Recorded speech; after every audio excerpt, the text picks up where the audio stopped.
Hey, what's up, everybody? So we're going to talk about the Chyna documentary that aired on Thursday at 8 o'clock.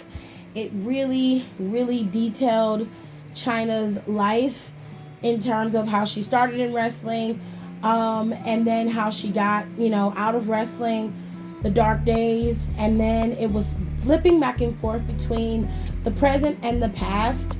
And the present stuff is what really, really broke my heart. Not to mention the people who were around her, the snakes and the sharks. It just boggled my mind. But there were some key points about this documentary that I really want to point out. First things first, the idea of her character being a bodyguard, it was not Triple H's idea. It was hers. She wanted to do this idea. She pitched it and they shot her down. And she took it to Vince Russo, and Vince Russo was like, we're going to make this work. And Vince Russo pitched it and was like, we can do this. If it doesn't work, whatever. But it ended up going over, and it was a very big idea to have a woman be a bodyguard for Triple H, and for her to be at the physique that she had. It made perfect sense. It was hella smart, and kudos to Chyna. You know what I'm saying? She was a smart girl. She was way ahead of her time.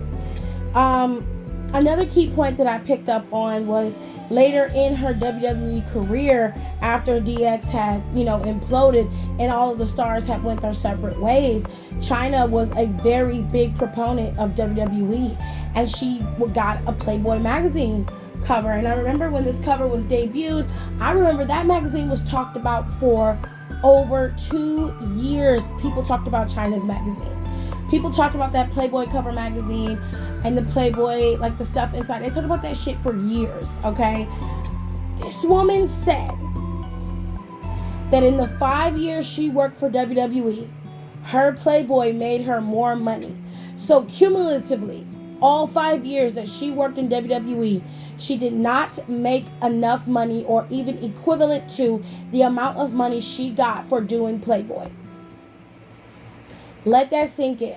5 years working with WWE, being one of the top stars, she had to have some of the top merch sales, some of the top meet and greets, requests. Like, Chyna was the girl.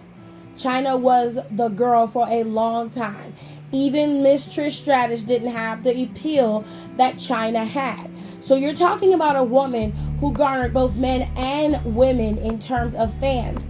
And she was one of the most popular female superstars in the company, and one of the most popular superstars overall. And over 5 years of working with the company, she did not make more money than when she did one Playboy cover. How sway? How does that happen? How do you explain that? Like, I don't, that baffles me. This is reading very much music industry. I'll give you $100,000 advance while I make $40 million off of you esque shit, okay? It's giving very much 2000s LaFace. It's giving very much Def Jam. It's giving very much Atlantic Columbia Records. It's giving, okay? It's giving very much shade, all right? Now, in her career, during her tenure, she loved wrestling the men. She thought it was amazing and it was fun. It was great because they gave her a challenge. They matched her weight, they matched her brawn, and she loved it. They turned her into a diva, and that's when she really, she hated it. She didn't want to be a diva. So it just, for her, it was a step down. It wasn't a step forward. The biggest aspect of this documentary that a lot of people are focusing on was her relationship with Hunter and the downfall of that with Stephanie McMahon. So if you don't know what you don't know is a lot.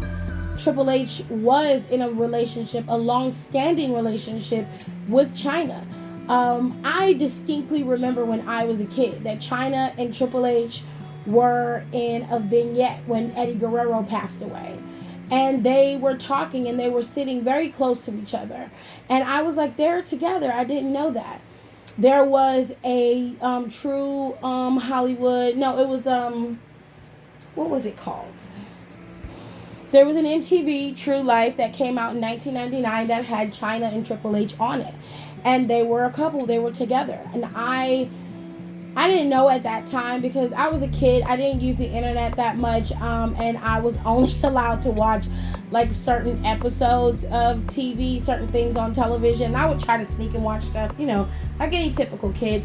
But my parents, albeit they were, they would explain things to me, they would show me things, they were still very protective of the things that I would watch and see. So that aspect I was not capable of seeing because my father really didn't let me watch MTV like that. Plus we had to have cable, and a lot of times we ain't had cable because we was poor bitch. But anyway, so they had a show on True Life, and it explained and detailed their lives and how they were a couple and how they navigated the world of wrestling together. And they were together when Eddie Guerrero died. So that was in 2005. So the relationship started off in like 1998. Whenever Chyna became Triple H's bodyguard, I think their relationship started shortly after that. And in 2005, they were still together.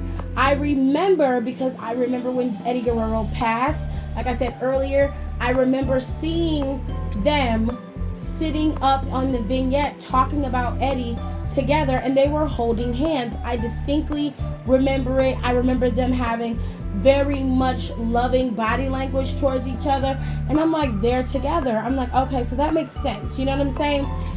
Shortly after that, it was like a bomb blew up, and all of a sudden, Triple H was in a storyline with Stephanie McMahon, and like their relationship was over. The way that it was explained through Miss Joni's eyes was they had a house together. They lived together. And she said that he was in storylines with Stephanie, and sometimes she would, not be working, and he would be coming home later and later. Sometimes he wouldn't have to, stay, and he would. And he would say that it was just them, doing what they have to do to make sure the storyline is going over. He has to work with creative and all that good stuff. She knows the drill. Like, he lied a lot about what was going on, and she knew that something was happening. There were a lot of interviews that would cut in, like they were on Howard Stern, and what I really thought was distasteful was Howard Stern. Like, Howard Stern is the epitome of what an ugly ass dude who has very, very, very much insecure and very much image issues, talks about other people as if he himself is not the epitome of the bottom of someone's foot with hair, okay? And he was just like, oh, being with Stephanie McMahon must be really great because, she's not as masculine as Chyna is. Okay, I mean, if you want to say that, like, Stephanie, I'm not going to say nothing bad about nobody. I'm going to keep my mouth shut. But anyways, they were like, I don't remember what Triple H said in response to that, but I know that Stephanie was also on the show at one point, and she was like, well, the way we got together was we were doing our segment, and Hunter crawled on the ground and he grabbed my leg, and he wasn't supposed to do that.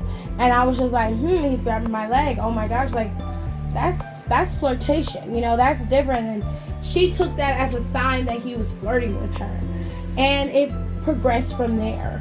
By the time Miss Joni found out, they were full blown into the affair, and she was devastated.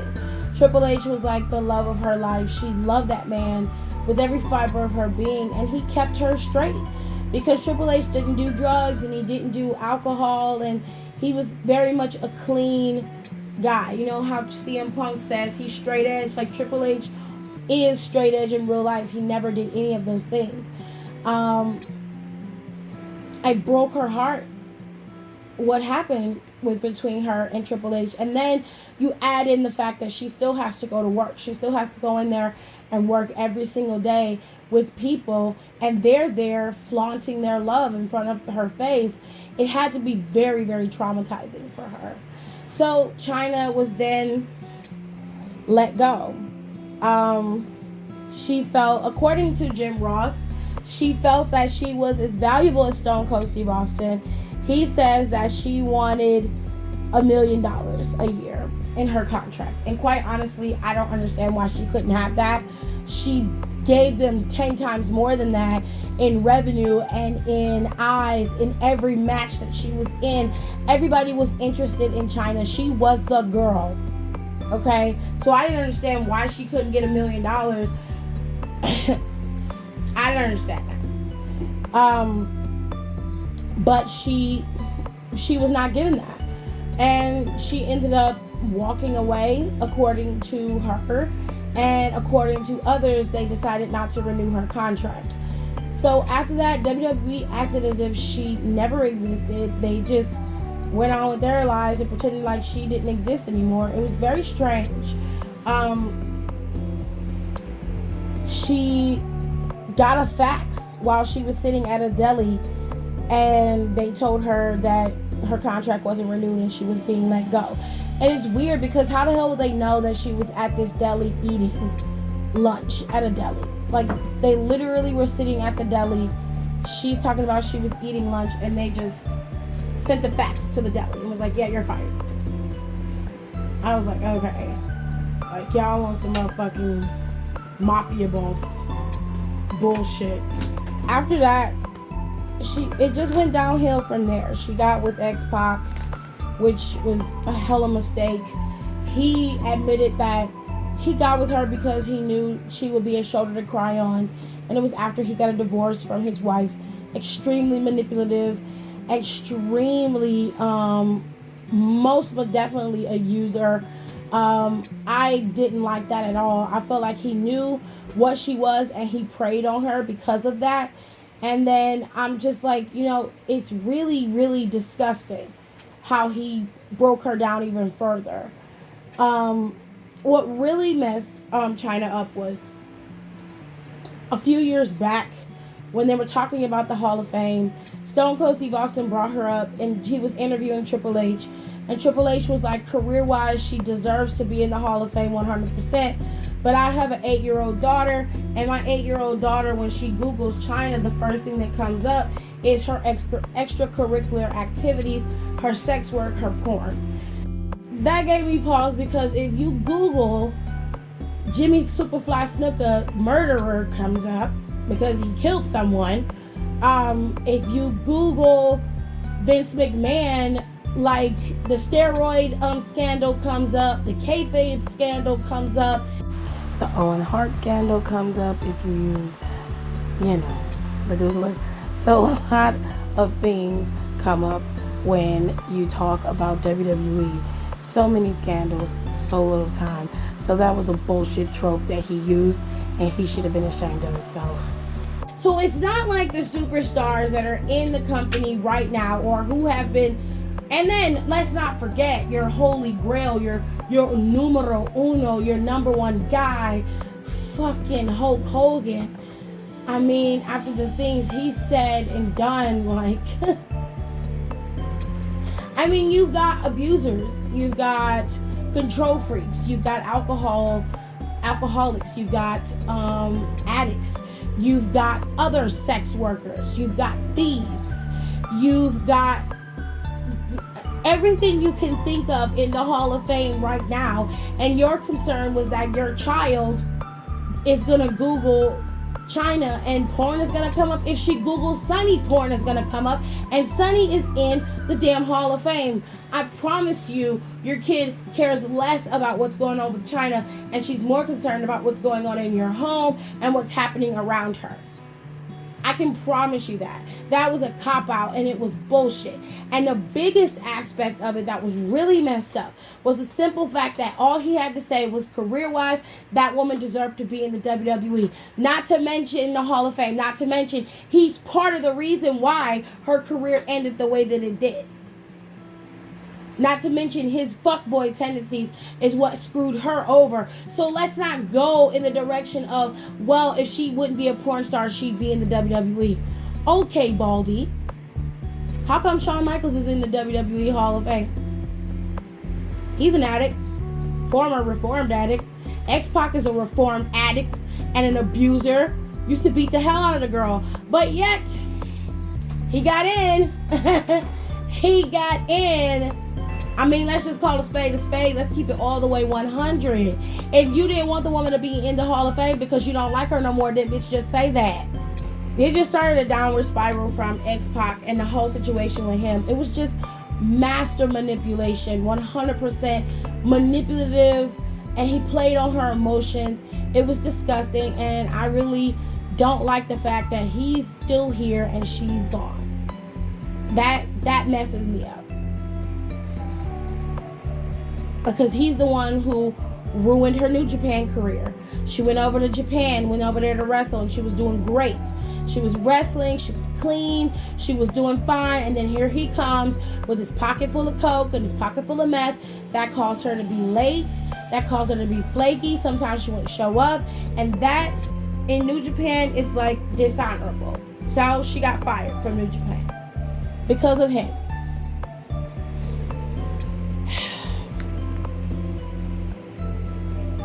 It just got progressively worse after that. It more focused on her last and final days after that whole situation with like her surreal life stint, her reality show stint.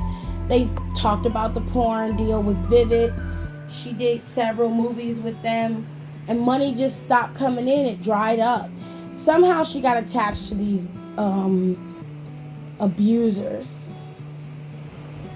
I don't understand where they came from or why they were there.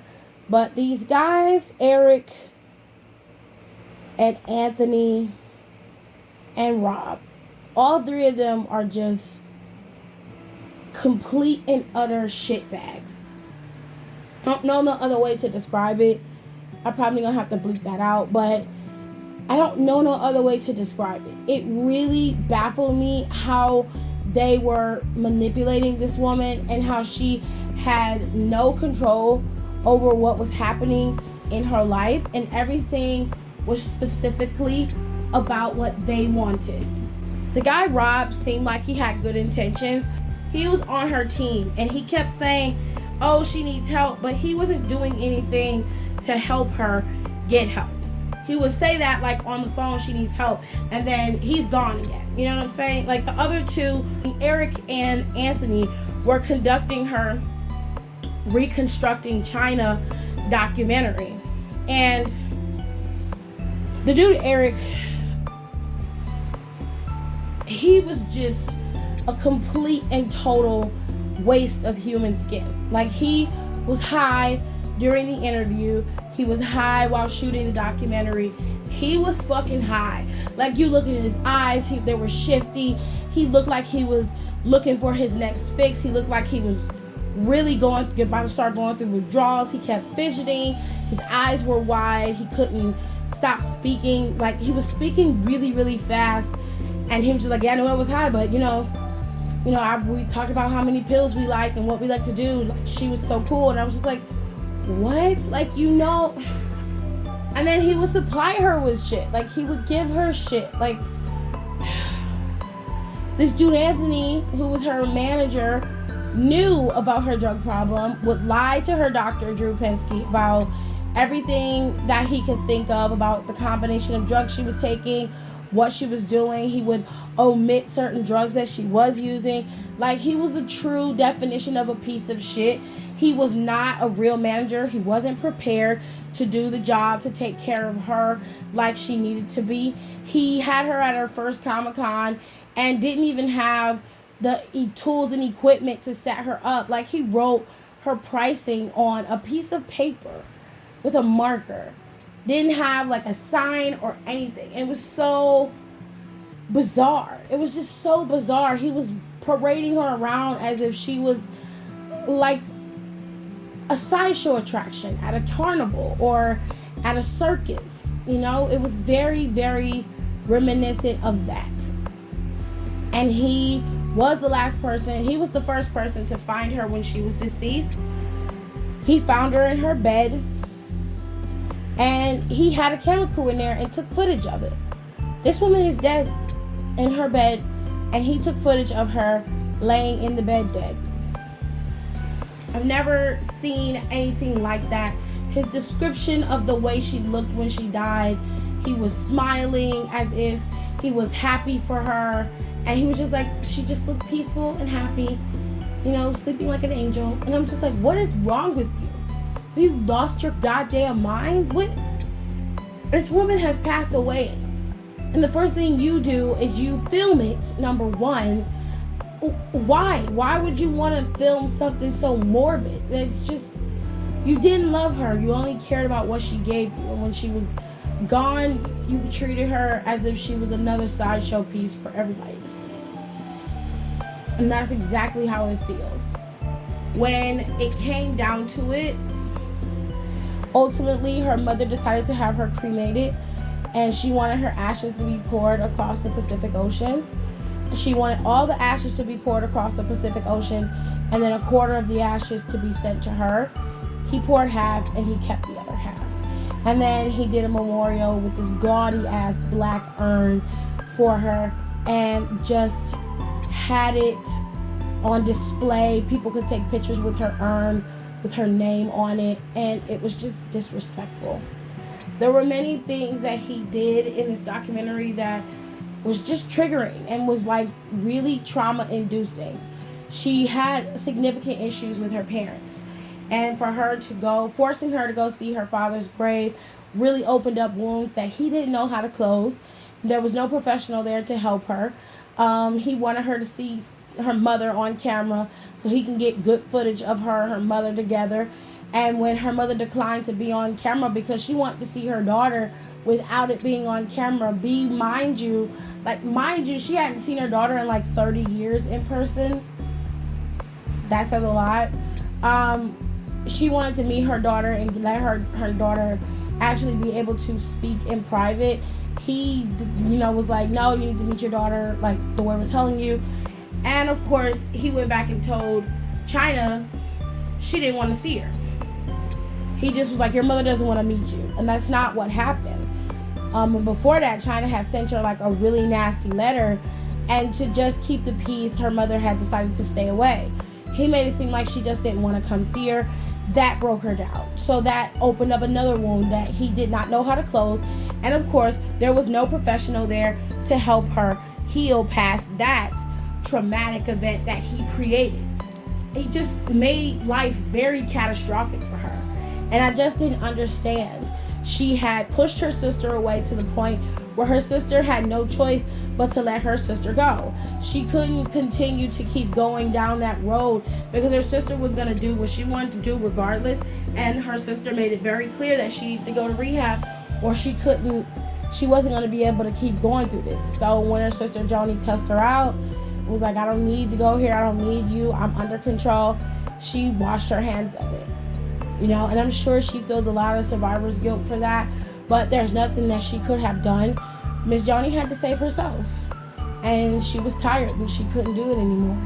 And ultimately, the lethal concoction of the alcohol and the muscle relaxers and the opioids is what gave her the peace she so desperately wanted. And that was the sad, very sad story of Chyna. If you haven't seen the documentary, I highly recommend that you go and watch it, because there are some parts that I did leave out, but you need to watch it because it is something that we all need to see.